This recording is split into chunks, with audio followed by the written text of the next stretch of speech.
ஆமாம், காலையில் வரும்போதே வந்த விஷயமா தான். லைக் முகப்பேர் வந்துட்டு முகப்பேரில் இருக்க ஒரு டீ கடையில் வந்துட்டு அவங்க டீ குடிச்சிட்டு தான். இந்த மாதிரி நிறைய விஷயம் மாறி மாறி நம்மளால பார்க்க முடிஞ்சது. என்னன்னா ஒரு பக்கம் வந்து தர்ஷன் பேசின ஒரு விஷயமா இருக்கட்டும், ஒரு பக்கம் வந்துட்டு அந்த ஆதிசுடி அவர் பேசின ஒரு விஷயமா இருக்கட்டும், இந்த மாதிரி மாறி மாறி நிறைய விஷயங்கள் பார்க்கப்பட்டது. தர்ஷன் தரப்புல இருந்து என்ன குற்றச்சாட்டு அங்கே வைக்கப்பட்டது அப்படின்னா, இந்த மாதிரி நோ பார்க்கிங்ன்ற ஒரு விஷயம் இருந்தது, போர்டு இருந்தது, இருந்தும் வீட்டு வாசல்ல முன்னாடி கொண்டு வந்து நிறுத்தியிருந்தாங்க.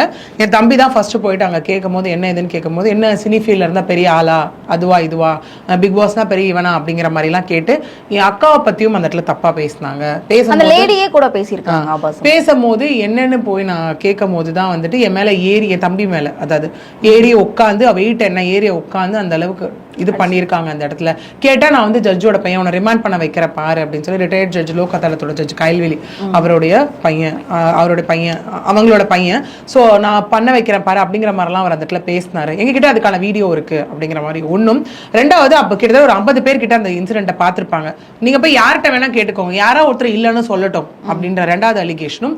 மூணாவது அலிகேஷன் என்ன வச்சிருப்பாங்க அப்படின்னா, அடிச்சு இந்த மாதிரி கண்ணத்துல இதுல கிளாஸ் பீஸ் எல்லாமே காமிச்சிருப்பாங்க, கண்ணத்துல கோடு விழுந்தது அந்த மாதிரி விஷயம்.